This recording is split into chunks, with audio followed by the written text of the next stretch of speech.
Welcome to The Chosen Podcast. I'm Jake. And I'm Jess.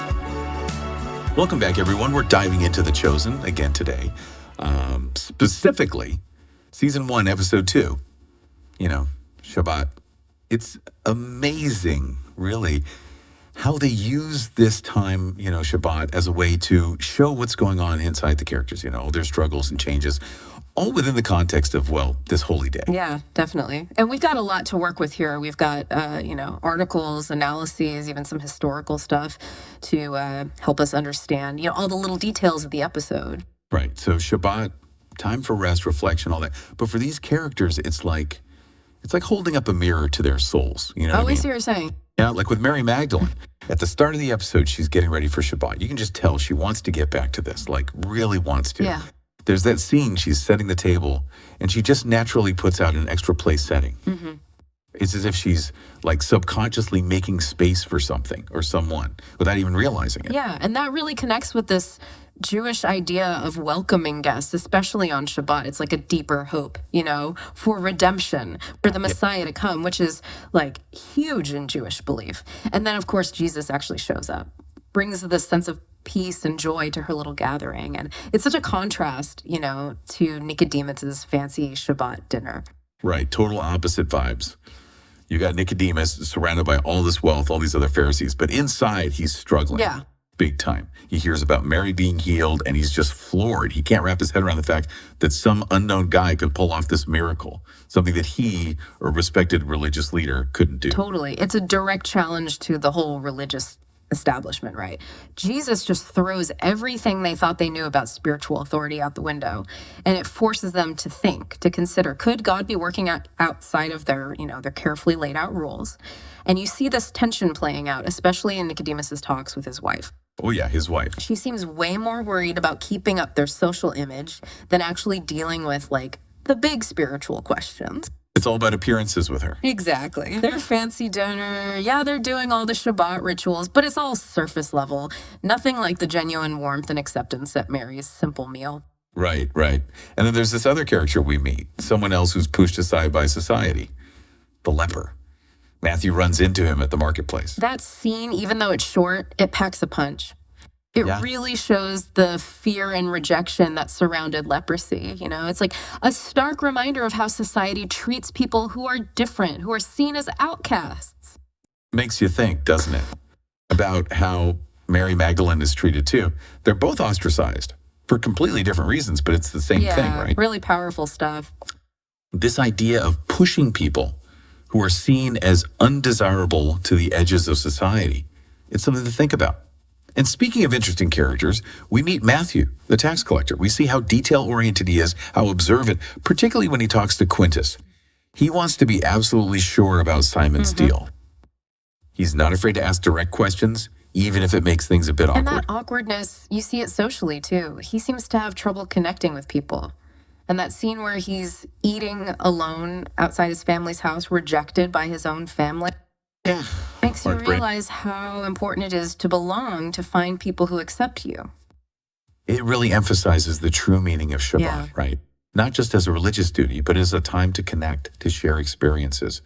And The Chosen, it shows all these different Shabbat dinners, from Nicodemus's over-the-top one to Simon Peter's simple meal to Matthew being all alone. It's like a tapestry of Shabbat experiences. The ritual's the same.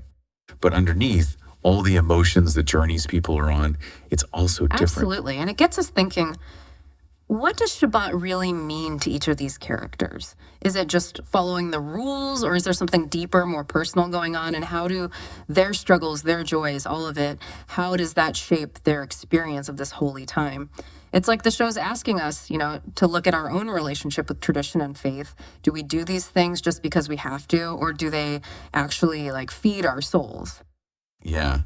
And what's interesting is The Chosen isn't afraid to show how complicated faith can be, like with Simon Peter.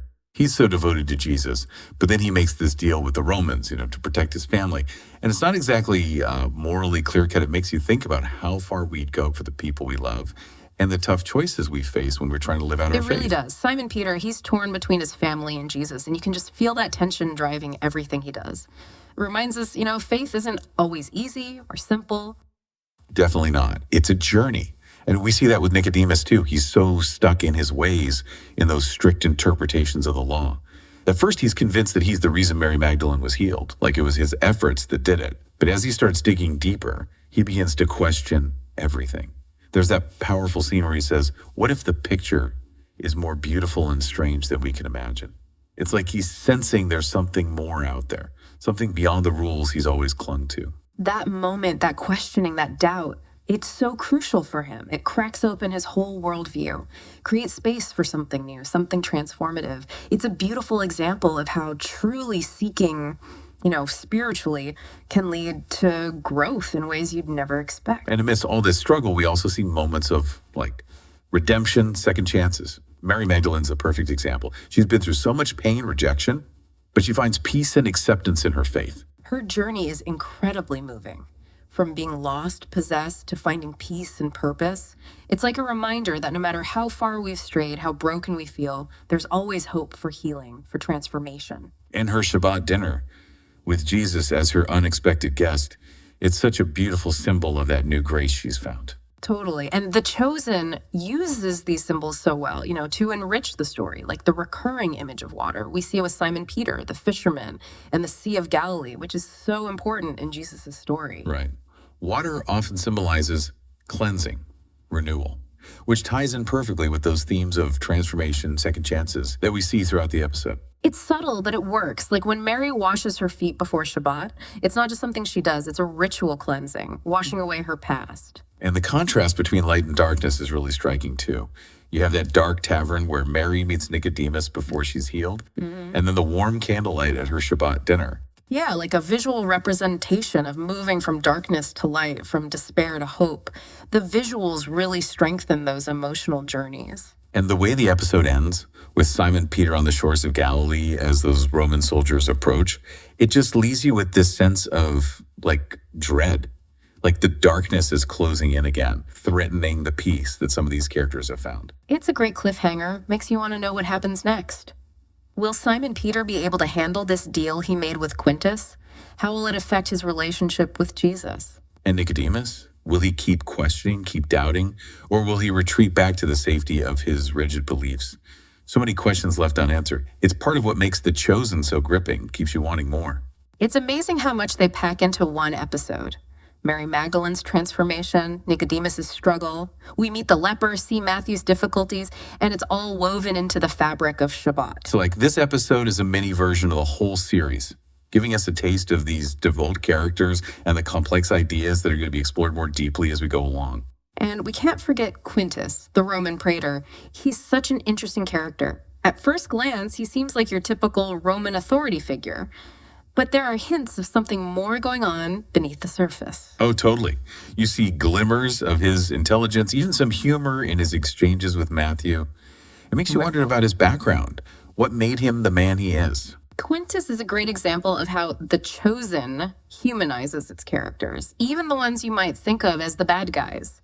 He's not just a symbol of Roman oppression, he's a person with his own motivations and complexities. And we see that humanization with the Pharisees too. Nicodemus, for instance, he's not just some caricature of a rigid religious leader. He's a man wrestling with his faith, trying to make sense of everything that's happening. Exactly. The Chosen does a great job of showing the Pharisees as more than just a single group. We see the differences in their beliefs and practices. Nicodemus struggling with his faith is a testament to that. Right, like the show's encouraging us to look past appearances and see the humanity in everyone, even those who seem different from us. And ultimately, that focus on humanization makes the story of Jesus even more powerful. By showing the complexities of the people he interacted with, we get a deeper understanding of his message of love and compassion. Yeah, it really adds a whole other layer to the story, right? Yeah. You start to see these characters as real people dealing with real problems. It does, for sure. And it makes the whole story of Jesus, it makes it hit harder somehow. By showing how complex the people he encountered were, we see his compassion, his empathy in a whole new way. So we're wrapping up our deep dive into Shabbat. Mm-hmm. What are the big things you think our listeners should take away from all of this? Well, I think this episode is a real call to think about the power of faith. You know, how it can transform us. We see it with Mary Magdalene breaking free from those demons, and with Nicodemus starting to question what he thought he knew about God. faith, the way The Chosen shows it, it's not about just blindly believing. It's about being willing to grapple with tough questions, to embrace doubt as part of growing. And we see how important connection is, and how much we need to belong to be part of a community. That contrast between Mary's warm Shabbat dinner and Matthew all alone, it's really powerful. Makes you think about how we treat people who are different, who are pushed to the margins. Right. And the episode kind of challenges us to look beyond just what we see on the surface and recognize that we all share this humanity, Quintus and Nicodemus are perfect examples. They're not just symbols or stereotypes, they're people with their own stories and internal struggles. This episode really gives us so much to think about. It's a strong reminder that faith is a journey, and being connected to others is crucial for all of us. As we keep exploring The Chosen, it'll be interesting to see how these themes unfold, how these characters change, and how their paths cross with Jesus's path. I'm looking forward to that too. And for you, our listener, we leave you with this. Think about those different Shabbat dinners in this episode. What does that ritual mean to you? How do you find that balance between tradition and what it means to you personally in your own life? Thanks for joining us for this deep dive, and we'll see you next time.